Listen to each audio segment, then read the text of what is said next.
And welcome to First Impressions. This is the show where my co-host Dash Hooper and I evaluate a new album each week with a few simple ground rules. First, it must be an album we've never heard before. Second, we're only allowed to play it once. After that, we take notes, rate it in a variety of categories. And today, the album we're going to be looking at, one, it's crazy that neither of us have actually heard it. And that is What's Going On, the 1971 album by Marvin Gaye. So, Dash, how's it going tonight? Oh, good. Just trying to survive these crazy storms that are going on right now. Yeah, that's rough. Hopefully you're safe. Everything's good, and you don't blow away. We don't need to see you dropped off in Oz. Although we do have a train heist we're planning in Oz, so Yes. throwing it back to an earlier episode. You got to go get that train heist started for us. But yes, First time we both have played Marvin Gaye's "What's Going On." Kind of talking a little bit early about it, but the number one rated album by Rolling Stone in their top 500. Now it's moved through the list. It didn't start at number one. I think it was the 2020 list that they moved it up to number one. So we're talking, if you're talking about, albums, the way you talk about the movie list, this is the Citizen Kane of albums. And both of us come in this show never having heard it before. So crazy, but now we have. Now we can say we've remedied that. What we had, Stevie Wonder, that was another one that's in the top 10 of every top, 500 list, top 20 list, and we hadn't heard that. So we're getting here, we're remedying that, and we can talk about it and, not hopefully get ire from the internet, but, I don't want to just come in and be like, it's so perfect and everything's great. Cause I definitely have notes about certain things on it, but let's not get ahead of ourselves, because we didn't even talk about this album backstage. So we're coming in, we didn't want to kind of spoil what our thoughts were on it. So we're coming in, I don't know what you thought of it, you don't know what I thought of it. So it's true.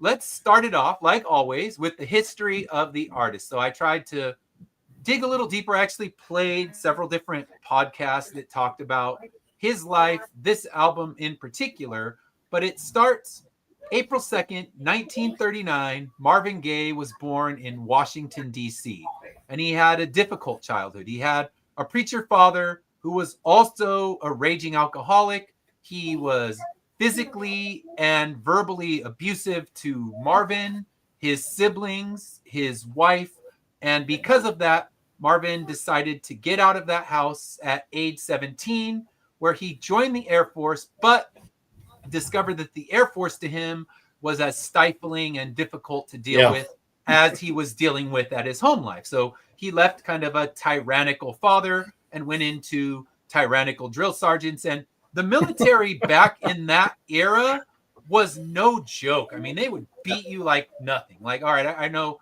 my wife's, I guess it would be her cousin.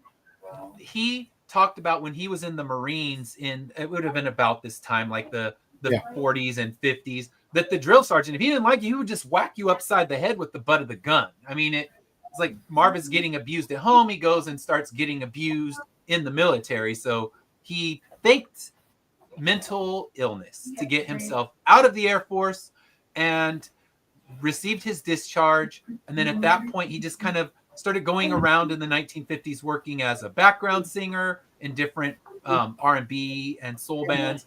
He worked as a drummer and didn't find much success, but finally got discovered and signed in 1960 by Motown Records, where he became one of their biggest, most influential artists and wrote songs like Stubborn Kind of Fellow, How Sweet It Is to Be Loved by You.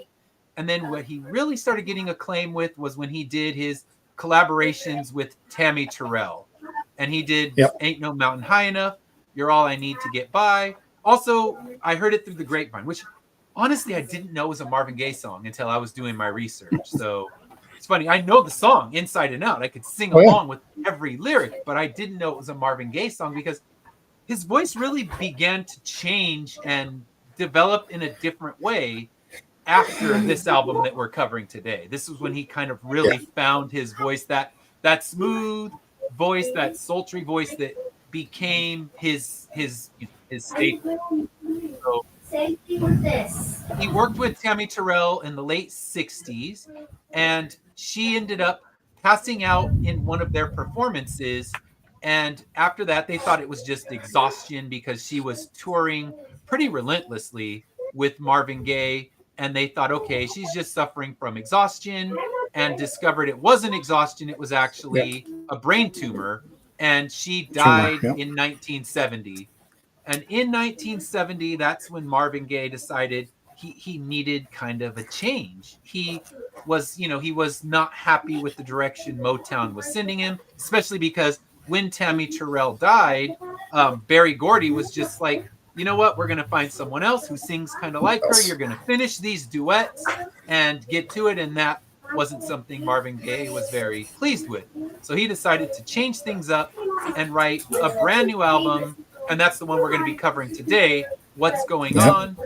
And with that one, he didn't want to focus on the simple love songs. He wanted to focus on what was actually going on in the world around him. You had Vietnam War, you had huge amounts of poverty, you had the environment crumbling. It's like, sounds relevant right now. Like, no, I wish you could say everything's changed, but it keeps going on in the same ways. And we'll talk more about that album, of course, when I talk about its history. After that, he recorded Let's Get It On, 1973, Sexual Healing, these huge albums of his. In 1982, those were where he won his Grammy Awards. And kind of that's when he wasn't being so politically charged as he was on this particular album. Right. And unfortunately, even though he was successful, he had personal demons. His childhood, it scarred him in ways he couldn't just get over. So he was battling with depression, drug addiction, which he has a drug song on this album, but that's talking more about marijuana. And that led to much worse when he was doing cocaine and eventually bankruptcy. He was, living, I guess, in a van in Hawaii. Lived along the beach in Hawaii, and finally, he had an altercation with his father. Some reports say that he was kind of instigating his father to shoot him, but he did. The day before his 45th birthday, he was shot and killed by his father. And he has this huge legacy in music, but it's also kind of you look at this legacy of difficulty in his personal life. He divorced his first wife, which was Berry Gordy's sister, and I think Sexual Healing or Let's Get It On was written about his, I guess it was 17-year-old woman he was dating when he was still married to Berry Gordy's sister. Some say she was in the studio while he was recording it, so it's like, oof, yeah, it kind of makes that song a little skeevier than it is. Not just a cool horny song that I would always give my check of approval to. But yeah, it's like, oh man, you had to go and ruin it. Why'd I have to research that? Damn it. Stupid research. Ruined a perfectly good horny song that I'm always down for. So yes, that's kind of a quick history of Marvin Gaye and leading up to the album we're going to talk about today. And let's talk about the history of this album. So I'll pull it up so we can see. And that is What's Going On. This is the album that kind of cemented him as a much bigger and more important songwriter, not just the guy writing the cool love songs and duets, even though it's like you look at some of those songs and they are just, they're seminal classics that everyone has heard a million times. Now they've been added to commercials and everything else you can think of. So in the late 1960s, for the history of this album, Marvin Gaye was deeply affected by the turmoil that was going on in America. We had the Vietnam War, which his brother was a part of. His brother returned and talked about, the stories that he and the things he experienced. He was watching the civil rights movement that was unfolding in the late 50s and early 60s. And then he was looking at the poverty, the environment was having all of these major issues. And then he lost his duet partner, Tammy Terrell, and he was struggling with his own depression and feeling disconnected from this, pop-driven focus that Motown had.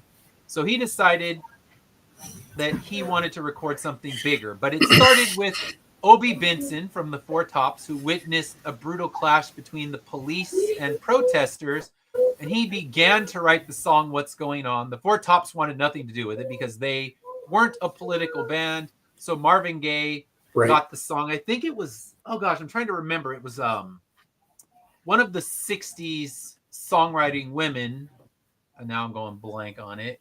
And I had it and I thought, oh, I'll mention that. But she was offered the song, passed up on it. And then Marvin Gaye got it, added some of his own touch, personalized some of the lyrics, and insisted on recording it. Berry Gordy was not having it. He was not happy.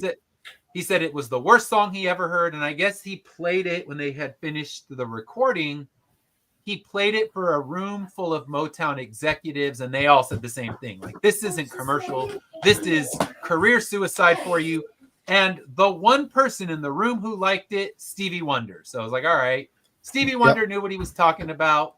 Even though it's like you get a room full of haters, it's so easy to just kind of jump on the hate train. Like, yeah, you're right. That sucks. But Stevie Wonder's like, nope, that's brilliant. So like, all right, props to Stevie Wonder for actually realizing what it was. So they released it in 1971, and it started making sales. So that's when Berry Gordy was said, okay, here you go. You can make this album, but you have 30 days to record it. And Marvin Gaye went and recorded it in 10 days. So this album we're covering today was recorded in 10 days, which is insane to think you could record any album in 10 days when you got to get the studio musicians. And it's like, did they sleep in those 10 days when they popped this thing out? Yeah, they had to. Yeah, I mean, they probably like, I don't know if they did studio sleep. Yeah, like, here, you sleep for a few minutes in the studio and then get right back to it.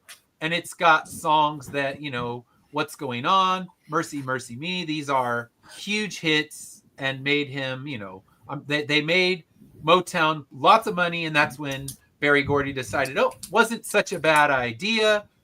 And at that point, he was a lot more open to Marvin Gaye's ideas, even though he had a lot of difficulty during this time. So Motown decided that they were going to start doing more personal and deep albums, not just, your standard love songs, which I'm sure made tons of money for them. So they had, so many good and, important artists that, you can look at that Motown lineup at that time, and it's just ridiculous how many good, top 100 artists of all time were just recording there. So yeah, it's hailed, as I said, it's listed as number 1 now by Rolling Stone on their top 500 greatest albums of all time, although it was number 6 originally. I think it moved up to number 3. Now it sits at number 1.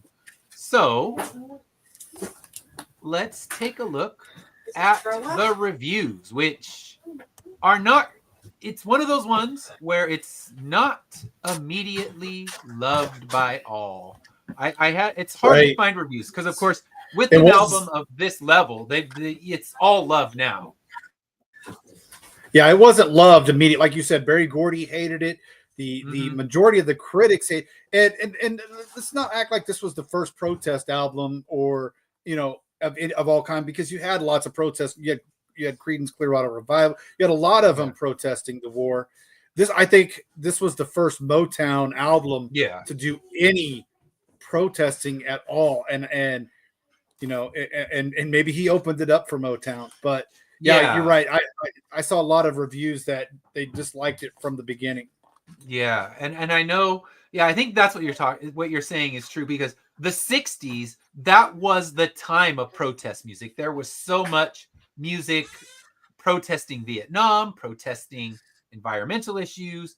And I think it was Joni Mitchell going back, like circling back. I think Joni Mitchell was offered What's Going On, and she passed on it. And I think for Motown kind of stuck with more love songs, more basic pop songs. And this was revolutionary for that, but not for the time. But the critics at the time, Billboard praised it right away. They called it a beautiful album with poetic and moving songs. Rolling Stone was somewhat positive. The ones that rated it as now the #1 album of all time. They liked some of it, but didn't think that all of it worked. They said it was pretty good, a fine album, but not without its flaws. And now, of course, it sits at #1. And what I discovered is Rolling Stone didn't get the star reviews until a little bit later. So I always try to find out how many stars they gave it, and that's why when we're covering the earlier albums, we're not finding star reviews because Rolling Stone didn't give them out. They just wrote more their feelings on it. And Motown hated it. We established that. Besides Stevie Wonder, they thought it was terrible. But let's see. The album was respected, but some really hated it. Rolling Stone said Gaye's heart is in the right place, and he did have the courage to stick his neck out and say something more substantial than I love you, baby, but it's not nearly as innovating or shocking as he thinks it is. So, yeah, it's like, okay, shots fired, Rolling Stone. You're going to wish you could hide that review, but like I said, when I was in high school and looking at all the old Rolling Stone reviews on microfiche, can't hide from what you said. And then New York Times, they said it was an impressive departure from the standard Motown sound, and it's a series of heartfelt statements. Cream Magazine did not like it. I mean, what's Cream Magazine now? Like, sorry, Cream Magazine, you lose this one. So they said Marvin Gaye used to make great love songs. Now he wants to save the planet. Good luck. So yeah, they were not giving it the love. And Marvin Gaye, when people criticize him, because a lot of the interviewers that he talked to criticized it, like, what makes you care about the environment now? And he said, these are direct quotes that Marvin Gaye said, with the world exploding around me, how am I supposed to keep singing love songs? Right. And he told Motown Press, I realized I had to put my fears behind me. I couldn't continue to sing love songs while the world was on fire. I had to try to awaken some consciousness. That's what God wanted me to do. And then when he was talking about the single, I didn't know if people would listen. I just knew I had to say what was in my heart. So he had to defend himself, because this is, like I said, protest songs were nothing new. Those had been happening since the early 60s. But what was new was Motown coming out with them. So how's it going tonight? And yes, thank you for tuning in, because we're on a Tuesday. It's not our normal Wednesday, but yeah, this is crazy week for me. I have my daughter performing, hits her birthday on Thursday. My wife is getting her honors recognition. So this is a week where we had to move it to Tuesday, or we wouldn't have had it at all. So thanks for those who tuned in on what's not our normal day. And if you can't watch us on a Tuesday, go on YouTube. It'll be right there. It lives forever on YouTube. So that's right. Yeah, the reviews, not amazing, but it's funny how a lot of times things grow, and you wish these people wish that they could strike them from all public existence. So, hey, Lori, yes, wrong day, Tuesdays, but you do Tuesday mornings. We didn't steal your morning, so yes. We're here stealing Tuesday evening, and we apologize if we're stepping on anyone's feet. But like I said, you can always watch your normal show on Tuesday and watch our replay on Wednesday. We understand. But yeah, what is your history with Marvin Gaye? Just obviously, like you said, growing up in the 70s, you got Let's Get It On. And so this album, like we talked about, surprisingly, I had never heard. I remember the day the news came that he was shot and killed by his father. But a mainstay on a lot of the radios during the 70s, you had a lot of the Motown hits, and Marvin Gaye is obviously one of the biggest names. But this one came out right before I was born. So, Let's Get It On was more, the subsequent albums after this one is obviously the ones I heard the most. I had heard a lot of this, I've heard a couple of the songs like we talked about, What's Going On, Mercy, Mercy. I heard all those growing up, but I never had a chance to listen to this album. So I was glad when this popped up. But, Marvin Gaye, again, you can't think of Motown without thinking of Marvin Gaye. And so as you said, almost it's not hard. There's hardly any movies that you can turn on and not hear one of his songs playing in some form or fashion in the movies. So I love Marvin Gaye. I have a very fine affection for Marvin Gaye and his music and his songwriting. But so that's pretty much, that's pretty much my history with Marvin Gaye. I still listen to a lot of his albums to this day. I still sing a lot of his songs at karaoke. So I wouldn't do that to his legacy. People don't want to hear me singing that. They'll throw shit at me. I don't want to get pelted. Well, I hope I do it proud. I'll just say that. Yeah, you said you got the karaoke chops. I told you. I do the B-52s, and I'll do any of the Fred's parts from the B-52s because I can talk with flair. I got that covered. That's it, though. That's my level. My wife has a decent singing voice, so she can sing the other parts of the B-52 songs, and then we can own the room. So yes, with the two of us, we bring that. We have it worked out. As long as I don't have to sing any actual notes, I'm good to go. But yeah, I think for my history, I have the Marvin Gaye greatest hits. I mean, I have the greatest hits CD that would have had two of the songs from this album, but those would be the two that I know.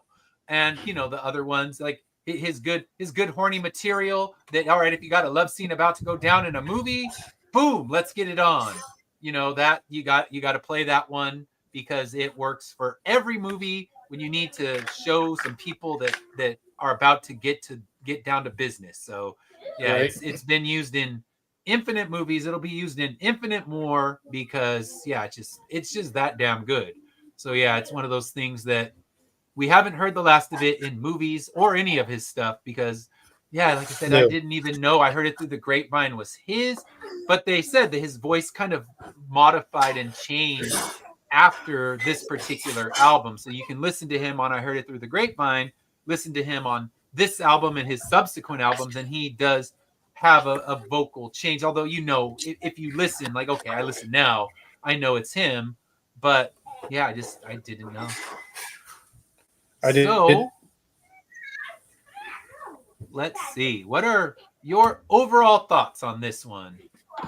Oh, listen, I can't remember if it was last week or the week before. We talked about an album where the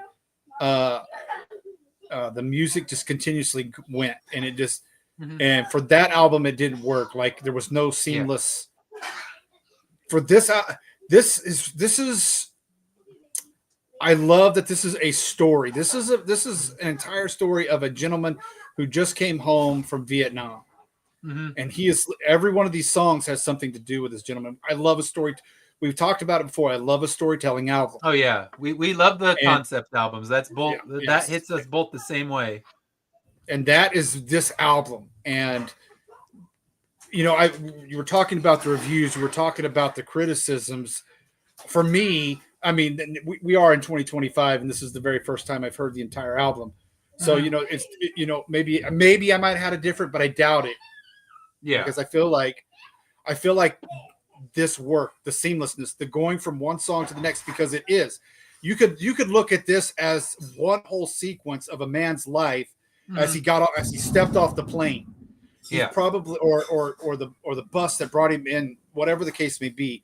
So you could see that he steps off the plane, and then everything is going on around him in the world, coming back from Vietnam. So he's seeing that the protest, he's seeing the environment is destroyed, he's seeing the violence in the streets, and he just thought it was all over in Vietnam. And I think for this album, it worked, and I loved that you went through every emotion in this album.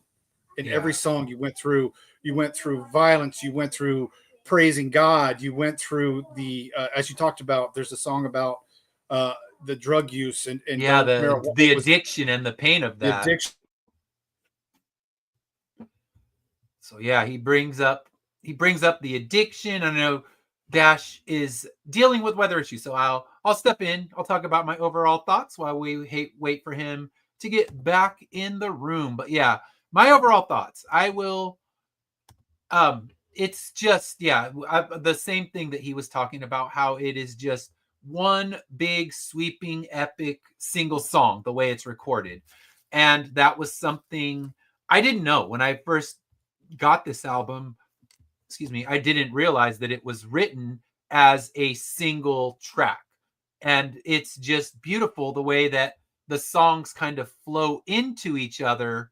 And yeah, Dash lost his power. He'll get back on in just a moment, but yeah, I'll kind of give my thoughts. So if you have thoughts, please chime in, because right now I'm all alone. So yes, if you want to talk about your thoughts, if you've heard this album, let me know. I know a lot of you out there have heard this one, but yes, one big sweeping epic track. And I didn't realize it as I was playing the vinyl, which moves seamlessly through. If you play it on Spotify or something like that, you get those slight track breaks, which take away that seamless feel. But it took me a few listens to truly get it, to feel it in its entirety. It wasn't immediate. It wasn't, okay, I listened to it once and oh my gosh, it's the greatest. I love it. I had to actually revisit it. Although we talk about one listen, all my notes were taken on that, but I needed to hear the layering of these songs. They're so densely layered and beautiful, and just his songwriting digging through all of these emotions that you would get as someone returning from the war, which his brother was, but he was also dealing with addiction of his own. He was his addiction was mounting. He was at that time when the album came out addicted to marijuana, and things just got worse through his lifetime. But just as he talks about these cultural elements, the racism, the police brutality, I mean, you'd love to think that we live in this perfect world where all of that stuff is gone, but here it is, still there, still living, and it's just a painful thing. So yes, he'll be back as soon as he can. In the meantime, I will keep talking. So yeah, he's dealing with all of these painful things. He just lost someone that he had collaborated with and I'm sure loved, even though it wasn't a romantic relationship. This was someone extremely important to him, and he lost her. So he was dealing with his own pain. That's why it wasn't just let's record another simple love album to, appease Berry Gordy. And eventually Berry Gordy came to his side, although they had a lot of conflict and a lot of turmoil trying to get on the same page. But yeah, this one, it's one of those all-time classics. And the more you listen to it, the more you realize, okay, it's just something different. It's something unique, but timeless, because the themes that this album deals with, sadly, they're not going anywhere. Racism and, these never-ending wars, we're still sitting and mired in these same difficult things. So what we're going to be doing, I'm going to try to wait it out a little bit before we talk about our favorite songs, our favorite lyrics, because there's a lot of good stuff. And then one thing I didn't mention when we were talking about this album is that Marvin Gaye actually produced it himself, co-wrote each and every song that's on it. So he was not the single songwriter for any of these songs. So they were co-written by him. He brought his own musicians. He produced it himself.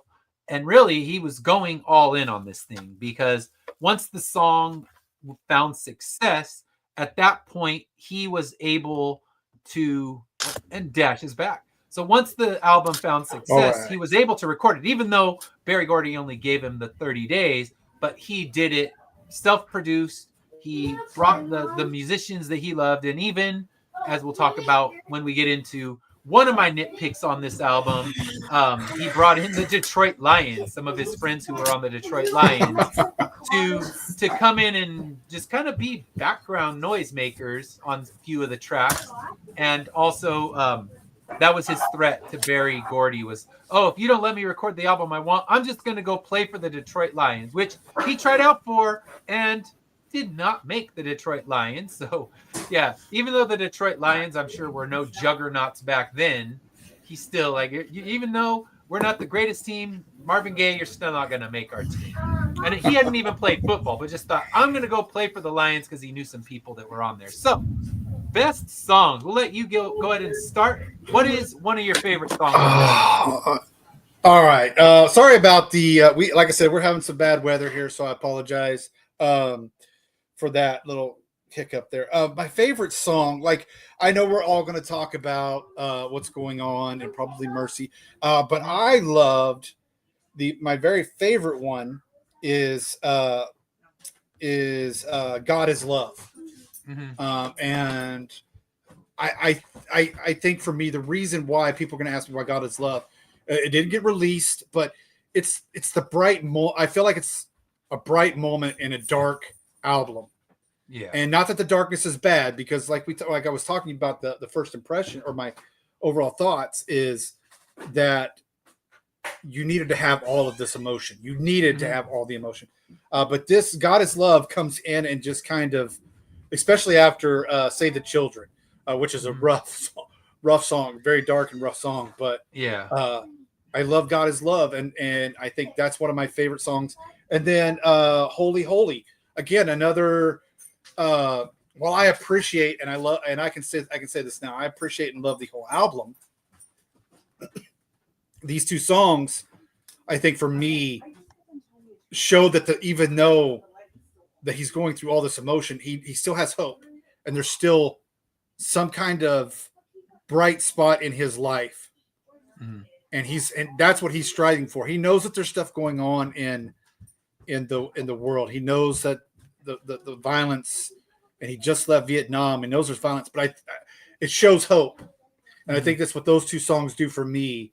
And I just think this whole, you could literally, and as I was sitting there listening, I thought this whole album could just be one whole song.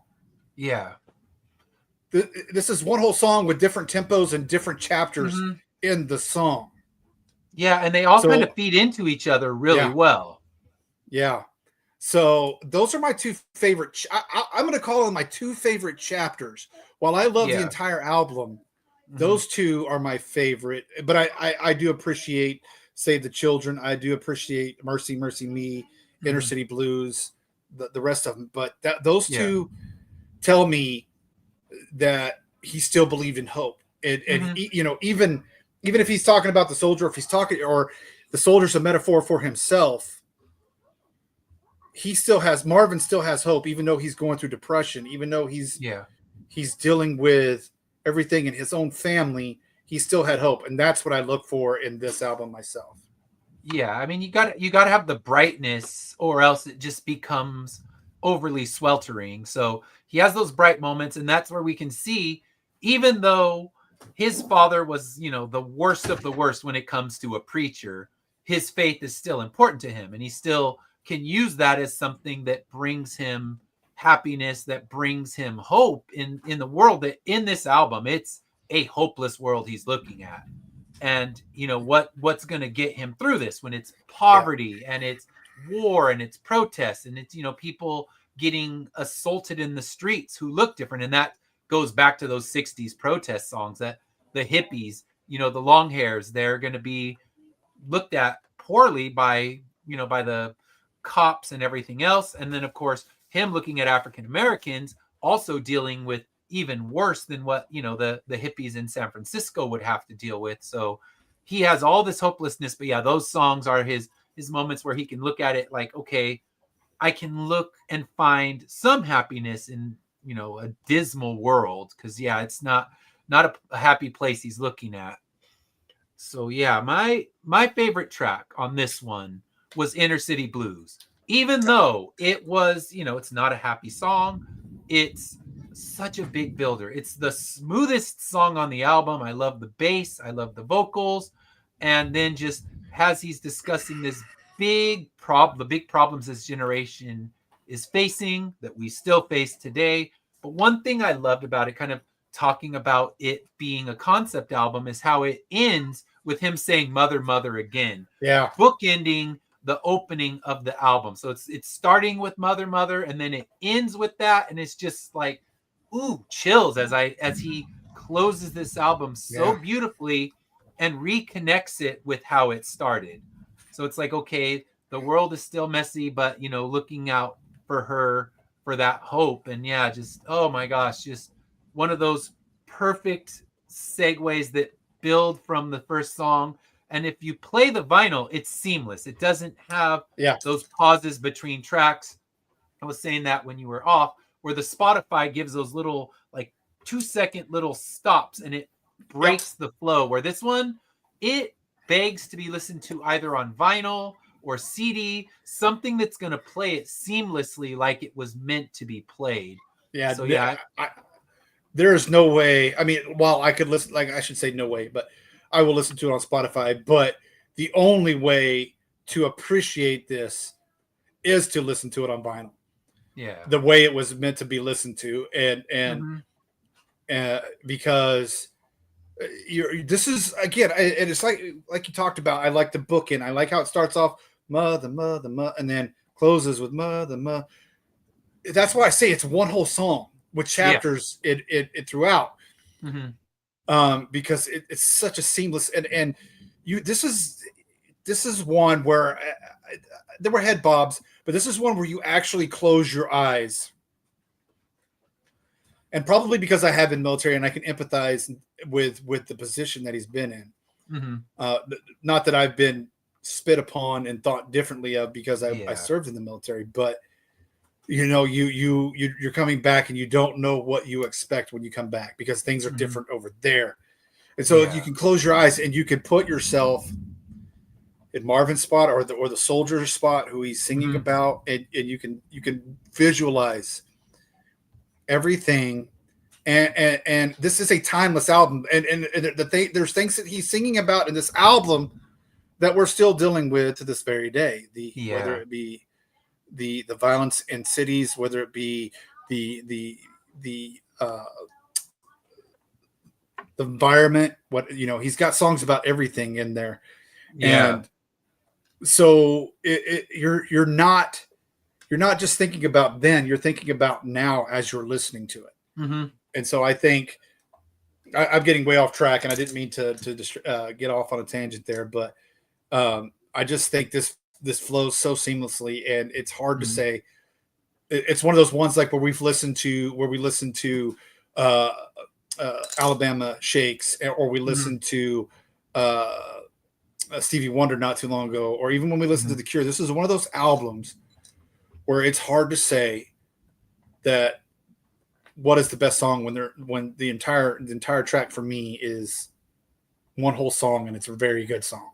Yeah, and it definitely flows like that. I think the only other album we covered that kind of follows that same path is the Godspeed You Black Emperor one, but that's instrumental.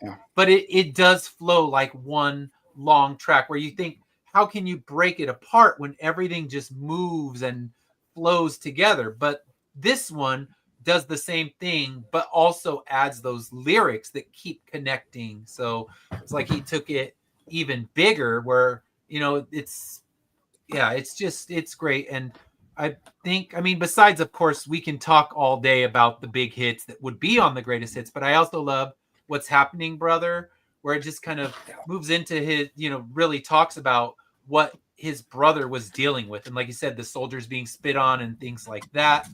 And it's crazy that that's what the poor soldiers who got sent there, not of their own free will, they were treated so poorly. And at least now, I mean, you would know better than I, of course, but it seems that the soldiers get more respect when they return than they did back then. I mean, it's still, you have to readjust to a lot, but you're not coming back and like, okay, let me spit on you and, give you all of this hate, even though you were stationed there without any choice. People were drafted and forced to go whether they wanted to or not, and then hated the moment they returned. So at least things have gotten better in some of this part, because a lot of the albums, like, damn, I wish I could say things have changed. I wish I could tell Marvin Gaye, hey, you know what? Hang in there. Things will get better. By 2025, things are going to be better. All those things you talked about are going to have improved drastically. Oh, sorry. I hate to break it to you, Marvin, but yeah, I can't say a lot is looking better. It's still kind of a grim picture where you could have any band recording the same album today and it would still hit the same way lyrically. Yeah. I think this is one of those albums where if somebody covered it today, it wouldn't sound out of place. No, the lyrics would still mostly work in the same exact ways they worked in 1971. This is kind of the closeout of that protest era music that was more in the 60s, and by the 70s it kind of went for a different vibe. It wasn't so many protest songs. It's kind of, even though it came in the 70s, which, you know, this never my favorite era to think about, it's more, it feels more appropriate for the 60s than it does to the 70s, because it's still in that same vibe of the world is messed up and we're going to tell you why, and we're going to really, it's like, how do you fix it? Then no one's given any solutions on how to fix it. Let's just discuss where the mess that's been made. So, right, let's dig into our favorite lyrics. What are some lyrics that stood out on an album where you could be like, the album, all of the lyrics? Because yeah, it is loaded with spectacular lyrics. So what's one that? So again, I'm going to start off with my favorite song, and you know, it's like I said, God is Love is my very favorite song on this album. So I pulled some of the lyrics from that, and it comes. I can say the whole song. Again, this is another one where you can say this is the whole song is a great lyric. And so, but it gets down into the end, and you're getting close to the end of the song, and he talks about love your mother, she bore you. Love your father, he works for you. Love your sister, she's good to you. Love your brother, love your brother. And you know, I know, you know, some people will call it ironic because of the ending with his father and everything that went down with that. But I think he's still, I'd like to think, and this may just be me, I like to think that I know that he had some issues, but that that he still had some love for his father. Yeah. Even though there were issues. And then don't go and talk about my father, talk about how he's good to us. God is my friend. Jesus is my friend. You know, again, it's such a dark album for the most part. I love that there's the hope that he has, and I echoed my statement from earlier. Again, we have holy, holy, holy, holy, come together, holy, holy people. We all got to come together. You know, even in, you know, nothing has changed. And I echo these sentiments. I would probably, even though I wasn't bored, you know, I probably would have echoed those sentiments then as I do now. You know, let's come together. I know it's hard to in the differences that we have, but I think we still can. And that's the hope that I have from this song as well. And we conquer. Yes, we can. We can conquer hate forever, oh Lord. Holy, holy. We can rock the world's foundation. Yes, we can. Mm-hmm. Ladies and gentlemen, this guy is telling you, Marvin is telling us that even though this world is not perfect and we have our issues, we can come together. And I love that sentiment. 100%.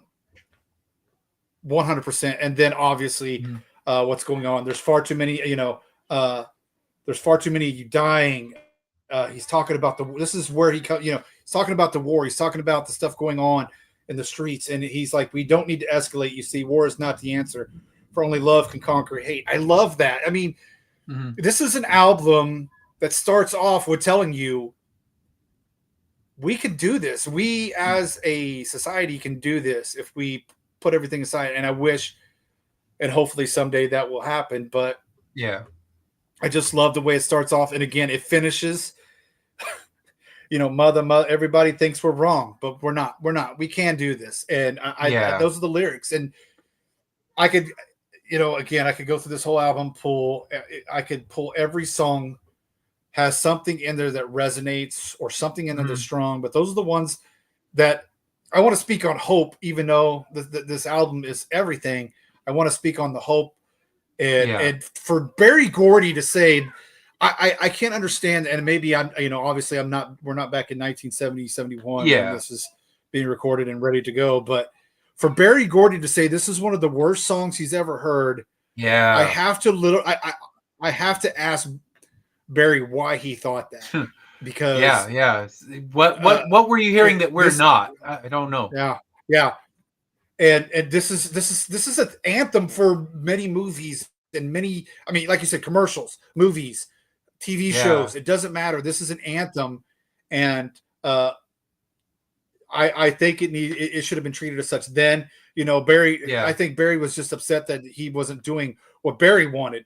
He did what Marvin wanted, and it turned out to be a successful album. So those are my lyrics. I got off on a tangent again. I apologize. Oh no, that's fine. And I think honestly with Berry Gordy, a better thing to say would have been this isn't commercial. To say it's the worst song you ever heard, it's like, all right, dude, you're obviously off your rocker on that one. But to say, okay, that's great, but it's not commercial, you could see because Motown, it's definitely an outlier in the Motown catalog up to that point. Motown evolved after that because he realized, okay, wait, we can have reflective lyrics and still make money. Because in the end, Berry Gordy's looking for the cash. Integrity be damned. He wants to make that big payday and keep selling, millions of copies of the albums, of the singles, because that's what keeps the lights on. That's what makes Motown, make him a millionaire upon a millionaire. And then of course he's got plenty more artists in the pipeline that are going to make him more money. But I think it was a lot of fear, and props to Stevie Wonder for actually seeing it for what it was in a room full of haters. Because it would have been so easy, like I said, for him to just be like, I'm with them. The man who couldn't see had the best vision, and I'm not meaning that as a joke. The man who was legally blind had the best vision of this album, and that speaks volumes. Yeah, in a room full of people that have their eyesight. I just want to make mention of that. It would just be so simple to fall in with that. Like, ooh, I don't want to sound like an idiot. I better just, nod and agree with the crowd. So I'm glad he didn't. If he can be like, yep, I remember back then. So let me pull up a few of the lyrics I pulled. Now mine, I don't think I grabbed any bits of the happy lyrics. I kind of stuck with the more difficult ones. So what's happening, brother? Where he said, war is hell. When will it end? When will people start getting together again? Are things really getting better? Like the newspaper said, what else is new, my friend, besides what I read? And it's like, gosh, it just, that resonates even now. Cause you think of all the articles anyone can spin anything they want. You can spin things to make everything beautiful or everything grim and nothing in between. And it's just like, what is the newspaper telling me? Is everything good? Is everything bad? Because depending on how you read, you could see the world is in its most beautiful place and things are, the roses are finally growing, or the roses are being trampled by a monster truck and nothing in between. So it's kind of like his brother being told, like, I'm reading this, but I don't see this. What's really going on in this world? Because of course he's been disconnected from it. And that's something you would be able to relate to more because you were disconnected from the world and now you're dropped back in it. It's like, all right, what's real? I mean, especially if you came back today, like what's real? Are we in the glory days of the world's about to start getting better, or are we in, the end of time? So when I read that one, it's just all these lyrics just resonate so much even now. So save the children. Who's willing to try to save a world that is destined to die? When I look at the world, it fills me with sorrow. So it's just the pain he's dealing with. And the thing is, when you research where Marvin Gaye was, he was never very political. And even up to this point, he wasn't known as a political person. No. He wasn't known as a protester. All these things that were going down, he wasn't out there on the front lines. It's just, I think it kind of all just storm. It hit him all at once, and he realized I need to do something here, and I need to say my piece, like he said in those interviews. Like, how can I just keep, belting out these love songs when everything is a mess? And then Inner City Blues, where he says, inflation, no chance to increase finance, bills pile up sky high, send that boy off to die. Just like, damn, why could it still be the exact same today? I think that's what probably the reason Rolling Stone moved it up was. It's like, wow, it's more relevant than ever, and it's, how many years old? It's, I don't know. My math. I'm not going to pretend to try to do math right now. We're well over 54 years old. So yeah. So at this point, we're 50 years old. Yeah. Yes. All right. So we've talked about the lyrics. We've talked about the songs. And now let's hit this. Any ones you want to skip on this album?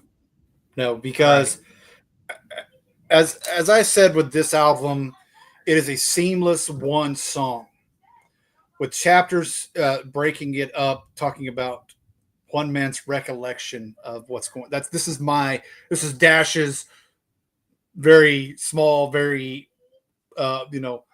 maybe one-sided. I don't know, but I love that's one thing I love about music. It's one thing I love when we do this show is you can interpret it when you're listening to it, you interpret it the way you listen to it. Yeah. And so there's not one I would skip because it tells a story. Mm-hmm. You have to know, sure, there's books that I probably have stopped reading in the middle of them because I just wasn't interested. But this is one where it's telling you a story and you have to listen because you want to know what's going to happen next and what is going on with this. So at no point did I ever feel like I didn't want to hear anything. At no point was I ever not interested in this album. Like we talked about Joe Walsh. We talked about Elvis Costello, some of the ones that we would skip on those. Mm-hmm. And for an album such as this to still resonate, we've listened to albums where some of the songs would not translate in today's times and music and language. And this is an album that does. I wrote when I was sharing out that we were doing this tonight, I wrote that this is a memorable and timeless album. Yeah. And there's a reason that there's a reason that Rolling Stone has changed it to the number one. You could see, and I did, you did your research. I was looking through, and from 1971, where they kind of dissed it, to 1980s, where they were starting to love it, to the 2000s, where it was they could understand it more, to 2025, where it is the number one album on the Rolling Stone top 500 albums of all time, or top 1,000, depending on which list you go to. It's the number one album. There's a reason, and I love that I can say this, that there is not one thing that I would change about this album. Usually we're like, oh, we need to move track listing, sequencing. We've us two couch musicians have resequenced many an album on this show. Yes, and this one, no resequencing is going to happen. But I will say, I do have a skip on this one, so I'm going to have my unpopular opinion here in a minute, and that is Save the Children. I have a particular dislike for songs that are very just talky, not singing, and he kind of talks, then sings it. Sings it. And it just didn't resonate with me. The lyrics are amazing, like the rest of this album.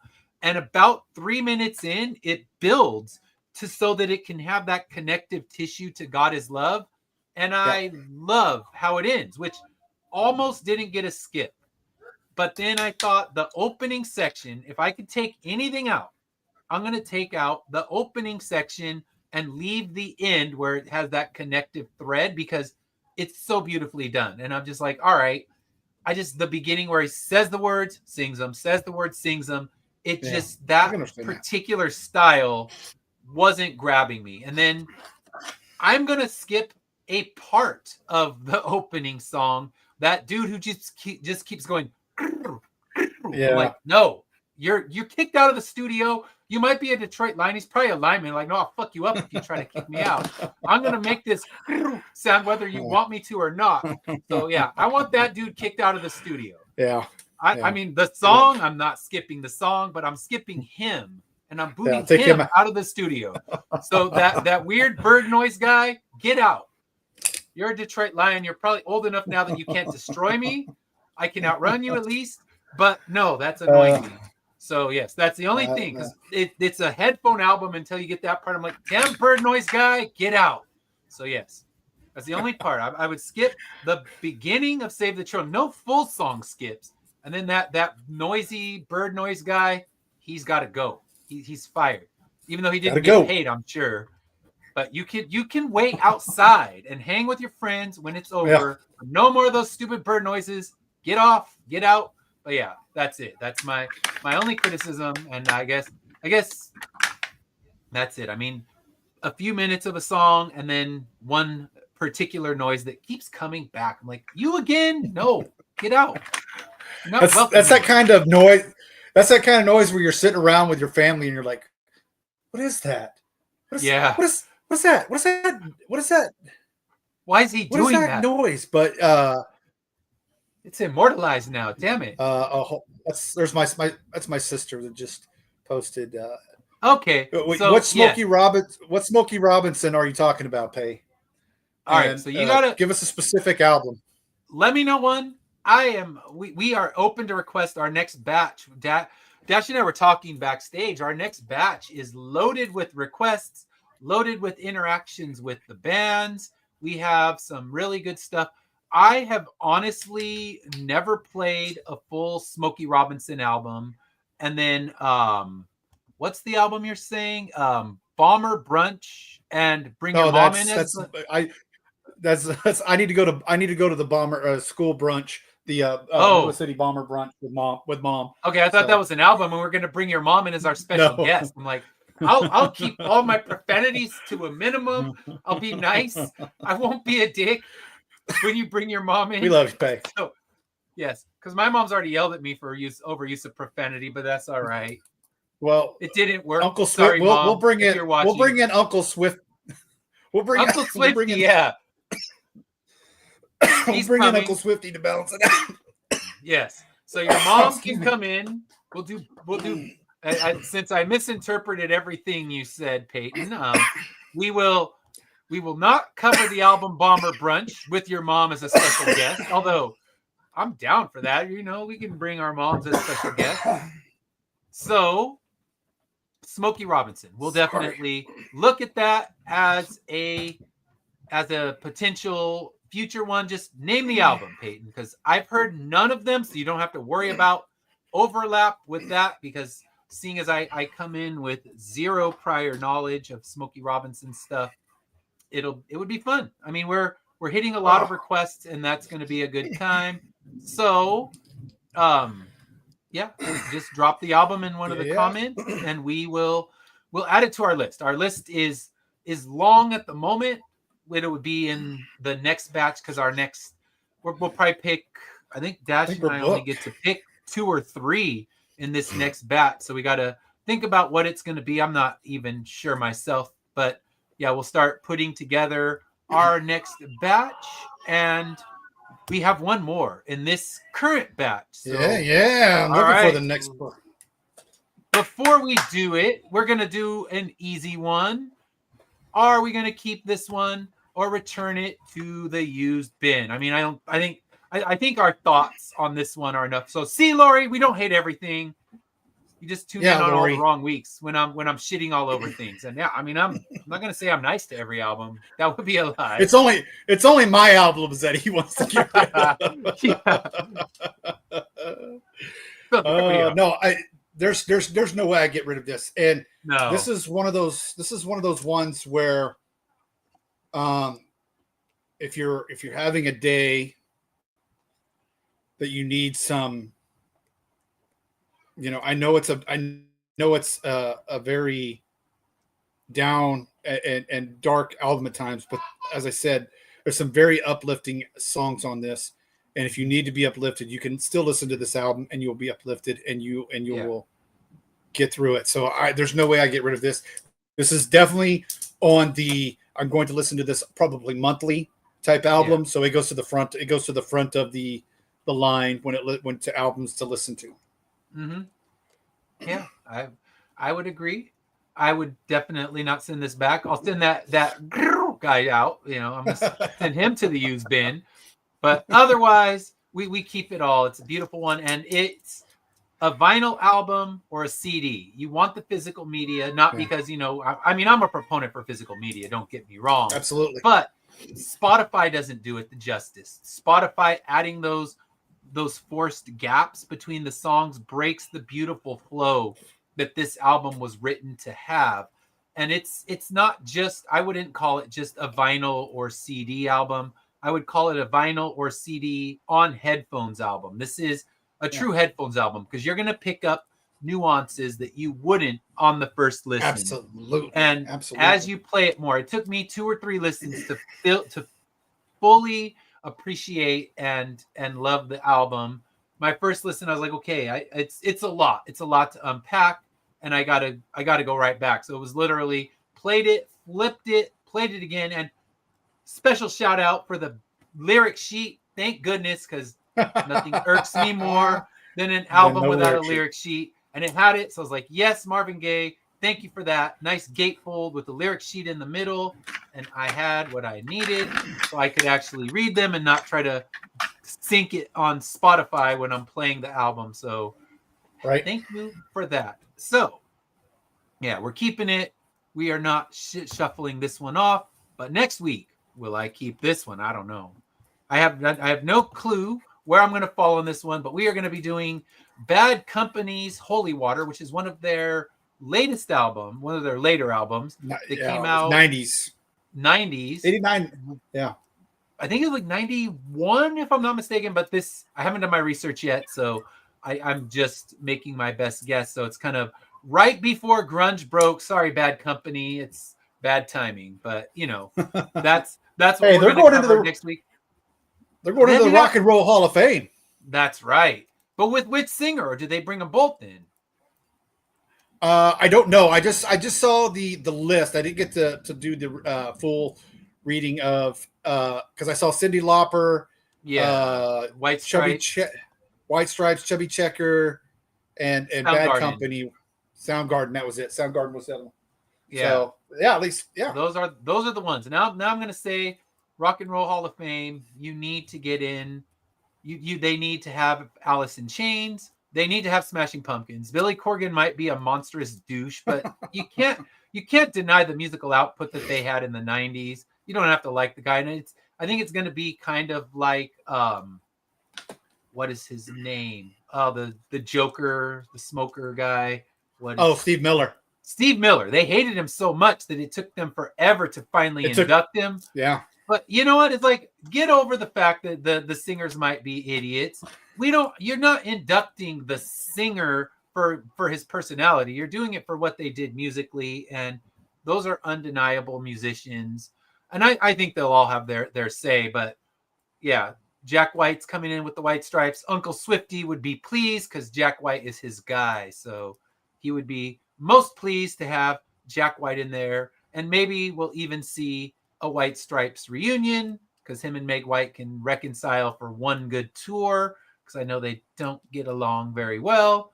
I guess it's your ex-wife. It's hard to get out there with your ex-wife on stage every night. But, dude, it's like you can back up the Brinks truck for the pile of money you'll make with one reunion. Next thing you know, they're playing football stadiums. So, yeah, we'll see if it brings it. But, yeah, Bad Company, Rock and Roll Hall of Fame band Bad Company. So can I possibly shit on them? Yes, I can.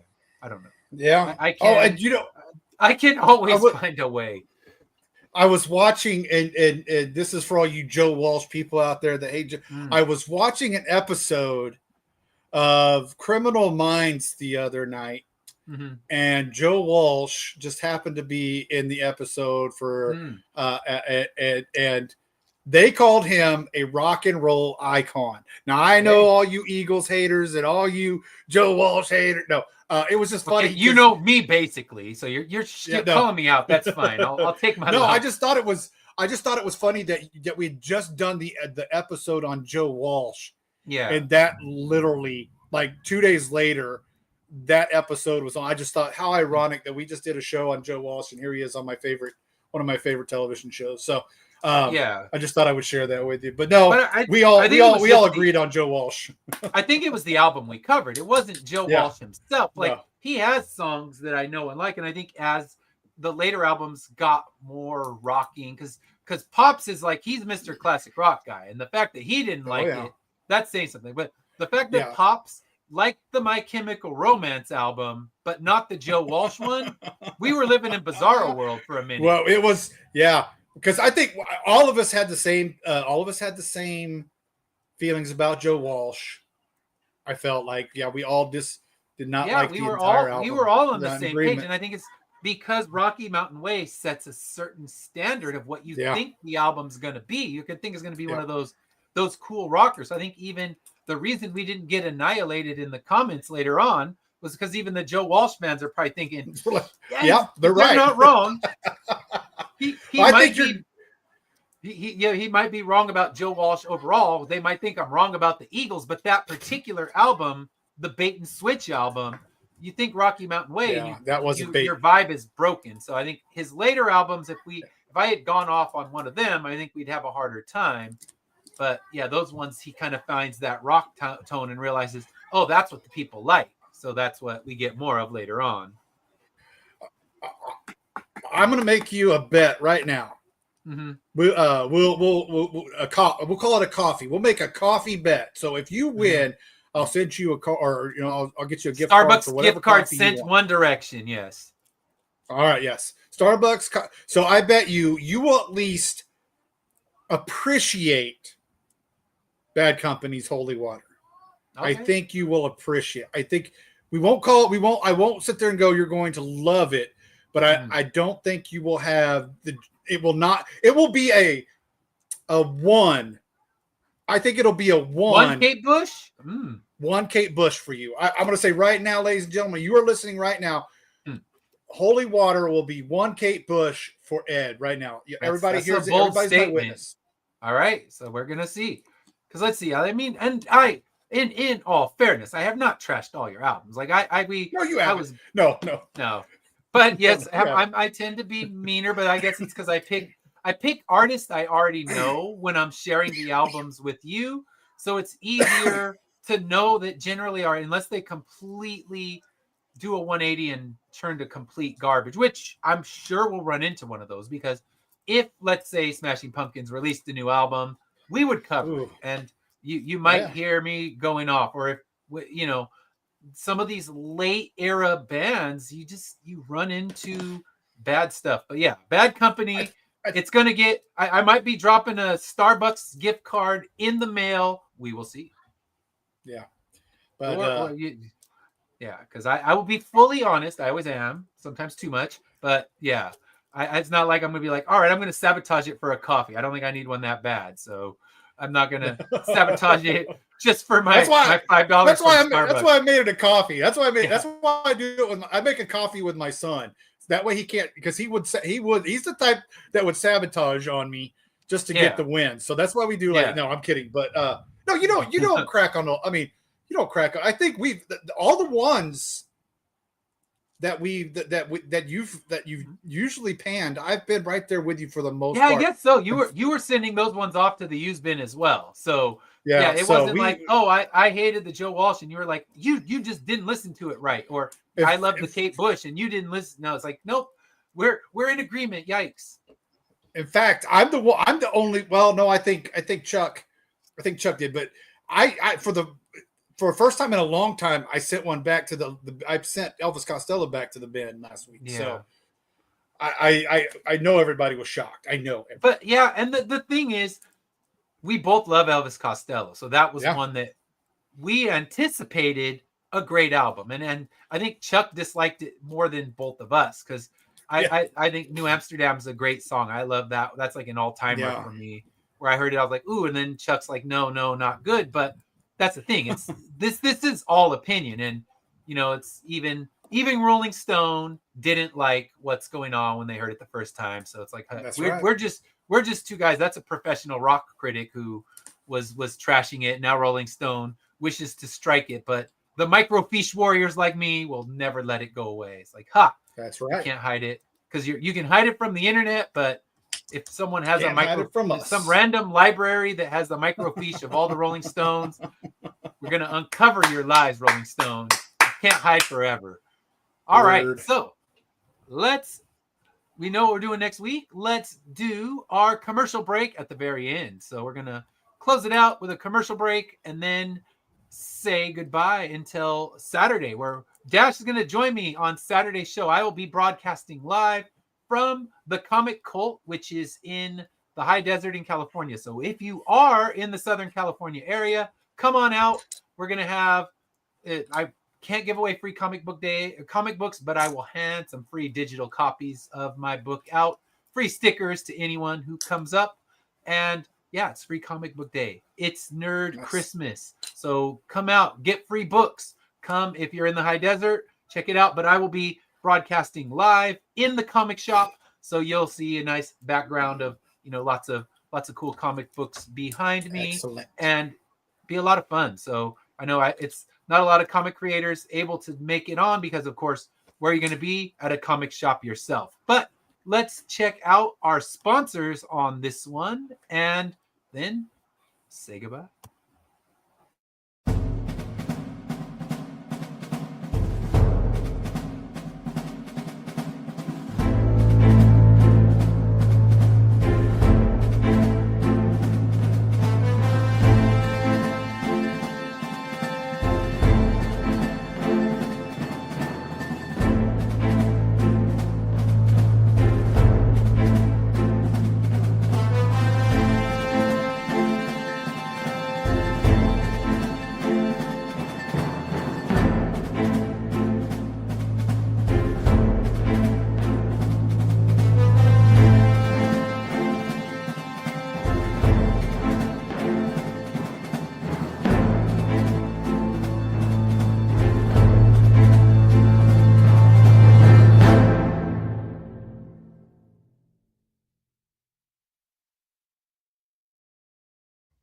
All right, check out her stuff. Right. Check out her Etsy shop. Get your teacher resources. Get your plushies. Yep. You know you need them. Don't neglect buying cool plushies. All right, so here we go. Next ad. Let me make sure I'm playing the right thing. Yep. Beyond the World We Know is a place where reality bends and time stands still. A place where legends, fairy tales, and nightmares are real. A world where legends are born and destinies collide. Alice has spent her life lost in an interdimensional rift known as Wonderland, and it forged her into a deadly bounty hunter. With her ancient clockwork guardian Big Ten by her side, they hunt the things that stalk the shadows of Wonderland. Alice Lost in Wonderland, issues 1 and 2 launch May 6 on Kickstarter. Follow along at GoMrFish.com. Fish Lee is the man. That's all I can say. Buy his shit. It is good. Watch him when he's on shows, in mine in particular, but any shows, because he is the best. He is so entertaining, and buy Fish's stuff. I know I will. I will practice what I preach on that one because Fish is the man. All right, last ad. Let's check it out.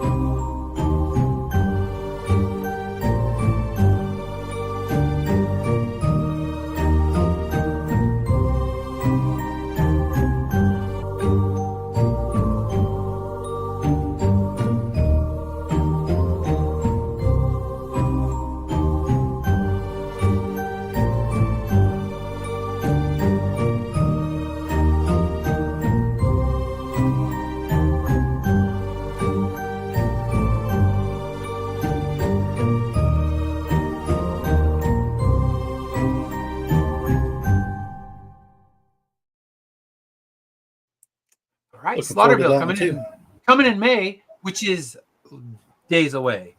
So yeah, check it out when it's available. I'll be getting it. I'll be getting Mr. Fish's stuff, and yeah, you all should. He's the best. So next week we're coming in with Bad Company and the coffee bet, the magical coffee bet. Coffee bet. Will I be getting a Starbucks gift card, or will Dash be getting a Starbucks gift card? You got to tune in to find out. Will I be crotchety and rude, or will I be decent and nice? I mean, I kind of flow between the middle, and you know, sometimes it's better when I'm a dick. So we'll see. But yes. So if nothing else, we'll get DM in here trying to mess with me. So yes. If DM comes in to instigate, he probably didn't realize we were on Wednesday or on Tuesday, so he's not being Uncle Instigator. But really, you couldn't really instigate me to be mean about Marvin Gaye. Only that dude, that bird sound guy, yeah, that guy. Yeah, he should have been kicked out of the studio the first time he did it. Marvin Gaye should have turned like, "What the fuck are you doing with that?" No, we're just talking. No one talks and makes bird noises. Get out. But yeah, that's my only complaint. My only note. So yes, there we go. So until next week, the coffee bet is on. Tune in to find out who wins. Tune in Saturday, free comic book day. If you're not in a comic shop, and even if you are, you have cell phones, turn that shit on and watch us while you're stuck in line. That's right. You're going to be stuck in line waiting for a free comic book. You may as well be entertained by whatever the heck questions I think of tomorrow. And yeah, tune in. It's going to be fun. And have great rest of your week. We'll see you on Saturday morning. For your free comic books. Until then, have a great one. Have a good one.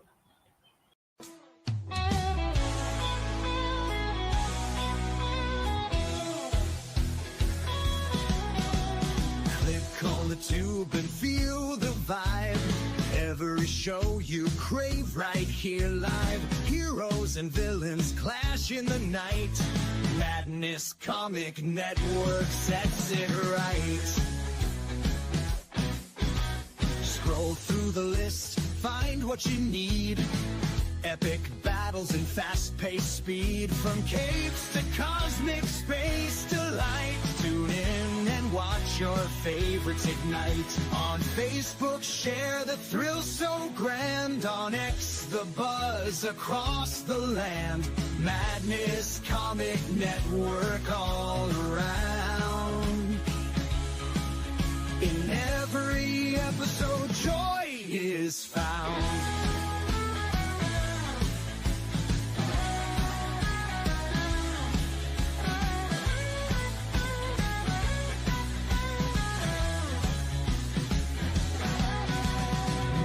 Uploads, they never end. Superheroes and their friends. Catch every twist and every turn. Madness Comic, you will yearn. Stay up to date with every twist. Madness Comic, don't miss a gist. From laughter to tears, every mood. Madness Comic sets the groove. Click that button and subscribe. Catch the wave and ride the tide. Join the fun, join the craze. Madness Comic brightens days. Hey!